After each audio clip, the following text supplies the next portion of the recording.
is Cheyenne Graybill, and I am the first grade aide here at Huff. I'm going to be reading chapter 10 of The Mouse and the Motorcycle by Beverly Cleary. Chapter 10, An Anxious Night. At first, Ralph's scheme worked. Keith delivered the promised bacon, toast, and jelly. The mice ate sparingly and laid aside the leftovers against the day Keith must leave the hotel. Ralph's mother continued to worry about tipping room service. "I want to do the right thing," she insisted. "There must be some way we could manage a tip." The mice dared not leave the nest to search for small coins that might have rolled under beds and dressers. It was late in the afternoon when Ralph heard Keith and his parents returning to their rooms. Very quietly, so that his toenails did not make scrabbling noise in the woodwork, he slipped to the knothole and peeped out in time to see Keith flop down on the bed. "Do I have to go down to the dining room for dinner?" Keith asked his mother and father. "I'm not hungry."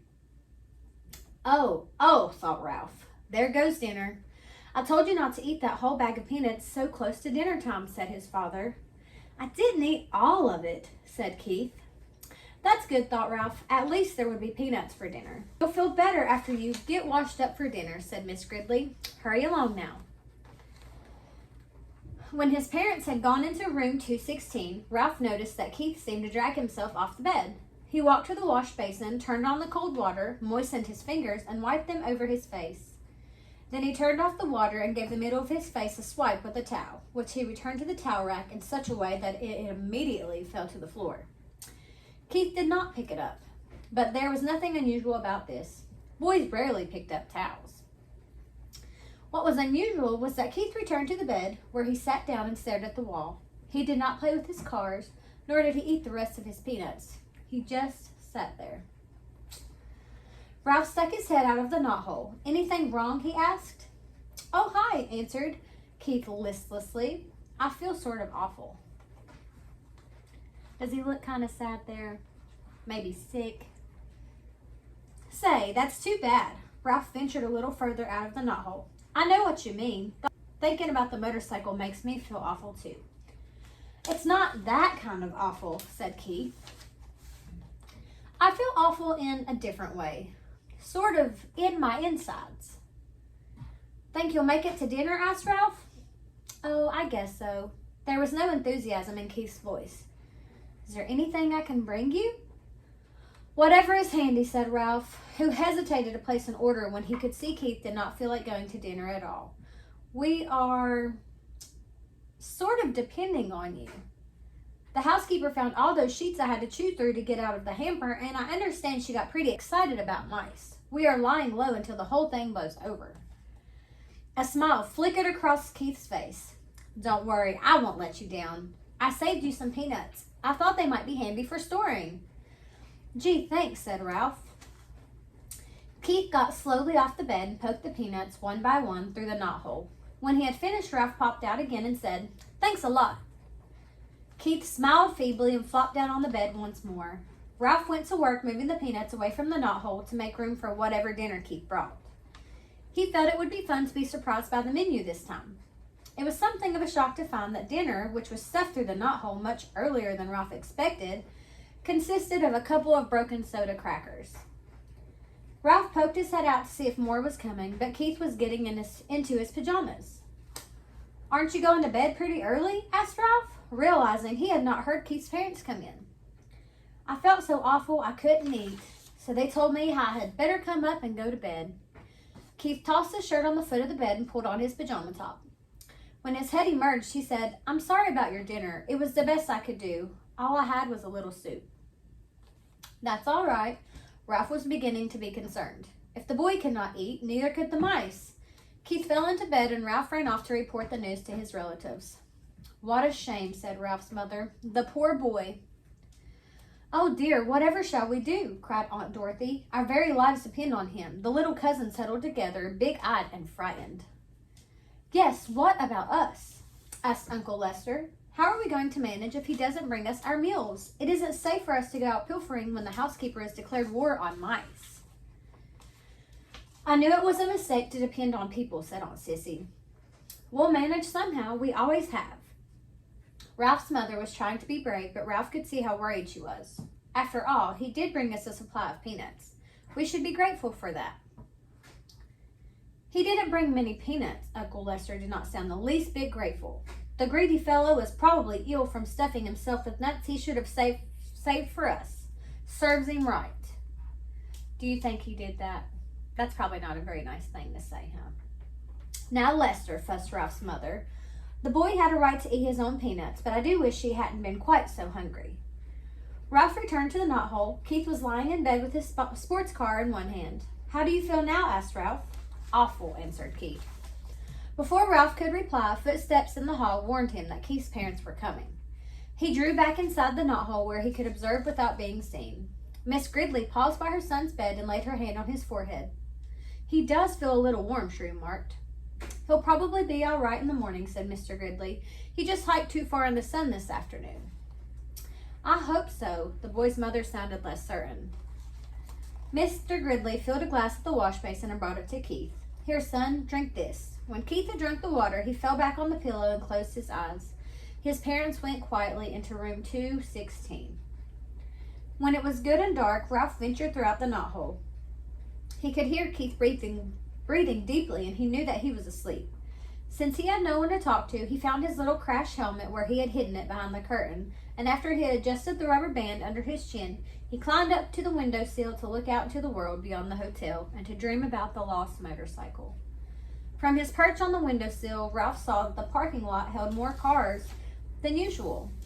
This meant that the motels back on the highway were full, and travelers had followed the sign pointing to the Mountain View Inn. He could hear the holiday weekend activity in the halls, too. People walking up and down, luggage being set with a thump on the floor, keys rattling in locks. Gradually, as the night wore on, the hotel grew silent, more silent than usual, for now even the second floor mice were quiet. There was no scurrying, scrabbling, or squeaking inside the walls. In the silence, Keith tossed in his sleep and mumbled something that sounded like motorcycle. In a moment, his mother slipped through the doorway, pulling her robe on over her nightgown. Ralph hid behind the curtain, peeping out just enough to see what was going to happen. She laid her hand on her son's forehead and murmured, "Oh, dear." Almost at once, she was joined by Keith's father, who was tying the belt to his bathrobe. "What's the trouble?" he asked. "Keith has a fever," answered the mother. "He's burning up." Ralph was shocked. The boy really was sick. It was not too many peanuts or too much hiking. The boy was really and truly sick. Do you think Uncle Lester feels bad now? Probably. The father turned on the lamp on the bedside table, and he too laid his hand on the boy's forehead. Keith opened his eyes. "I'm so hot," he mumbled. "I want a drink." His mother pulled back a blanket while his father brought a glass of water and held up his son's head so he could drink part of it. Ralph watched anxiously, but this time he was not selfishly concerned about room service. He was concerned about Keith, the boy who had saved him from a terrible fate in the wastebasket and who had trusted him with his motorcycle. The boy who had forgiven him when he had lost that motorcycle and who had brought food not only for Ralph but for his whole family. "We had better give him an aspirin to bring down his temperature," said Mrs. Gridley. Mr. Gridley started towards room 216, stopped, and snapped his finger as if he had just remembered something. "I took the last one back in Rock Springs, Wyoming," he said. "I had a headache from driving toward the sun all afternoon. I meant to buy some more when we stopped, but I didn't think of it again until now." "I should have thought of it myself," said Mrs. Gridley. "I knew we were almost out." "Never mind, I'll get some." Mr. Gridley picked up the telephone, listened, shook it, listened again, and said, "That's peculiar. The line seems to be dead." "They must disconnect the switchboard at night," said the mother. "But surely there is someone on duty at the desk downstairs. Every hotel has a night clerk." "I'll go find out," said the father, and slipped out the door into the hall. "I'm so hot," mumbled Keith. "I'm so hot." His mother wrung out a washcloth in cold water and laid it on her son's forehead. "You'll feel better as soon as we get you an aspirin," she whispered. The minutes dragged by. What's keeping him, thought Ralph. Why doesn't he hurry? The old hotel snapped and creaked. Keith rolled and tossed, trying to find a cool spot on the pillow, and his mother wrung out the washcloth and more cold water. "When is Dad coming?" asked Keith, his eyes bright and his cheeks flushed. "In a minute," soothed his mother. "He'll be here in a minute." "I wished he would hurry," thought Ralph. Still the minutes dragged. Finally, footsteps were heard in the hall, and Mr. Gridley returned to room 215. "He's here with the aspirin," whispered Mrs. Gridley to Keith. "At last," thought Ralph. "I thought he would never come."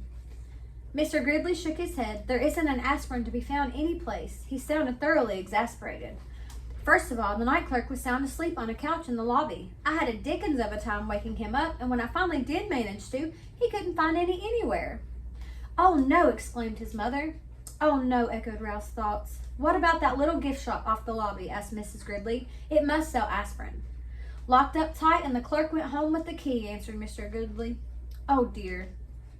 The night clerk was really very nice about it, said the father. He even came up and looked in the housekeeper's office. How far is the nearest drugstore? 25 miles, back on the main highway, answered the father, and it closed at 10 o'clock and doesn't open until 9 in the morning.